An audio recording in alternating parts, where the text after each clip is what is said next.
I had gone out that night with a close friend, just like we always did when we wanted to relax and take a break from life. We were just hanging out when a couple of guys came up from behind me. The memory of that moment would come back later, but it was nothing compared to what was happening now. A heavy silence filled the courtroom, the kind of silence that makes the air feel thick. Even the sound of breathing seemed too loud.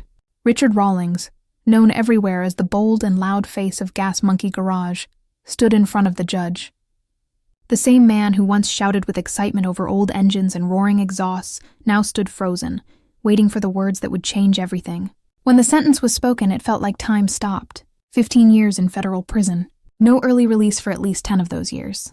The man who always carried himself like nothing could break him suddenly looked small. It was as if the ground had dropped from under his feet. His life, his success, his image, everything he had built, shattered in one moment. The king of cars fell, and the world of custom cars and classic restorations felt the shock. This was the moment people would later say started the biggest scandal in car collecting history. For years, Richard Rawlings was unstoppable. To many people, he was not just someone who liked cars. He was the face of car culture, the loudest voice in the garage, the man who made deals faster than anyone else, and the personality at the center of the TV show Fast and Loud. He turned Gas Monkey Garage in Dallas, Texas, into a brand that fans recognized all over the world. People loved the excitement, the burnouts, the rush of finding forgotten classics, restoring them, and selling them for incredible prices. His style was wild, confident, and fun. He wore his cap backwards, laughed loudly, and always seemed to be living exactly the life he wanted. To his fans, he was real. He seemed honest, straightforward, and full of energy. He told stories about finding rare cars hidden in old barns or abandoned buildings. People believed him because of how passionately he spoke. If he said a car was rare, then it must have been rare. If he claimed a car had an amazing history, buyers believed it without asking for proof. His word was like gold in the car world. His fame made him trustworthy, and people did not feel the need to question him. His reputation protected him, even when there were early signs that something was wrong.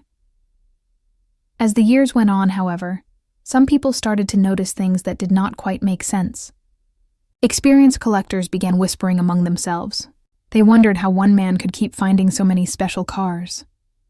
They questioned how he always seemed to sell these vehicles for record-breaking prices. Some thought he was just incredibly talented. Others felt uneasy. Stories quietly circulated about paperwork that did not match the cars, about vehicles that seemed too perfect, about histories that could not be checked. But Gas Monkey Garage was loud, popular, and successful. Those quiet whispers were drowned out by the constant excitement surrounding the brand. Rawlings was everywhere, on TV, in interviews, at car shows, promoting merchandise and expanding his business. It felt like his success would never end, but success built on weak ground cannot hold forever. Eventually, the truth begins to show through the cracks. Those cracks appeared not in a dramatic police chase or a sudden raid, but in something simple: paperwork. In late 2023, the IRS began a routine review of Gas Monkey Garage's financial records. This kind of review happens to many businesses, and at first no one thought anything was wrong. It seemed like it would be finished quickly, but as the auditors looked more closely, they noticed that some things were not lining up. The company listed some luxury meals as car parts. Expensive flights were described as vehicle transport services. Cars owned by Rawlings personally were labeled as inventory, even though they had never been offered for sale. None of this was proof of a crime yet. Sometimes businesses simply make mistakes, but something about these mistakes felt deliberate. The IRS brought in specialists who were trained to detect fraud. They began examining every number, every receipt, every transfer. The more they looked, the more strange things they found. Then they discovered something that changed everything. A single VIN number, the unique number that identifies every car. One particular car had been sold for over $400,000, but its VIN number did not match any official records. It did not exist. It was a ghost. Ghost VINs are used to hide the true identity of a car. They are not accidents. They are one of the clearest signs of fraud. Investigators followed the trail that this fake VIN left behind, and what they uncovered led them deeper into a network of shell companies, forged documents, and hidden money transfers. What had started as a simple audit had now turned into a criminal investigation. The case was handed to the Department of Justice, That fake VIN was the key that unlocked a hidden world inside Gas Monkey Garage. When federal agents entered the business, they did not only find the usual tools of a car shop. They found something that shocked even experienced investigators. Hidden in a part of the building that did not appear on any official plans was a locked room. No cameras, no windows, no signs. Former employees later called it the cage. Inside the cage were high-tech printers, laser tools, computer systems, and VIN stamping equipment. The government believed that this room was the center of a long-running operation where cars were given fake identities. Regular classic cars were turned into rare collector cars by altering VINs and creating believable but false historical documents. These newly created rare cars were then sold to collectors for huge amounts of money. Some were even sold internationally, which meant the crimes crossed borders and became federal offenses. To make matters even more shocking, many of these cars had been shown on Fast and Loud. The show had acted as the perfect advertisement.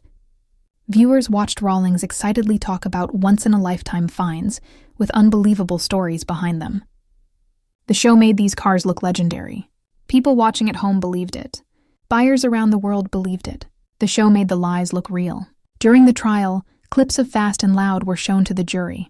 In the clips, Rawlings described miraculous car discoveries and exciting stories that now looked more like performances meant to convince buyers rather than genuine moments of discovery. Specialists in car history and VIN tracking took the stand and explained how impossible it would be for one shop to find so many incredibly rare cars in such a short time. Not unusual, not surprising, impossible. But what truly destroyed Rawlings' defense were the people who once worked beside him. 3 former employees stepped forward. All 3 told nearly the same story. They spoke about the locked room. They spoke about VN stamping tools.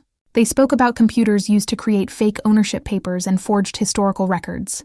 They described how cars were transformed not just physically, but legally and historically. They described how the operation had been running for years. One employee said it felt wrong from the start. But when he asked questions, Rawlings told him that if he could not handle this part of the business, then he did not belong there. That employee eventually left. Only years later did he realize that others had similar experiences. The evidence was overwhelming. Rawlings had the only master key to the secret room. Records showed specialized equipment being bought and brought into the shop in ways meant to avoid attention. Paper trails matched statements from former employees. The dream of Gas Monkey Garage was built on something that looked exciting and inspiring from the outside. But inside the shadows, there was deception and manipulation. When the verdict was announced, the man who had once dominated the screen in the car world no longer looked like the larger-than-life character people admired. He looked tired, defeated, and shocked. Fans who had followed him for years could not believe it. Some refused to accept it. Others felt betrayed. The world he created had been built on excitement, trust, and enthusiasm, and now that world was broken. This story, as dramatic and emotional as it is, exists as a fictional cautionary tale. It shows how fame can create trust, how trust can hide wrongdoing, and how a powerful image can blind people to the truth. It reminds us that even the biggest legends must be built on honesty, because sooner or later, the truth always finds its way to the surface.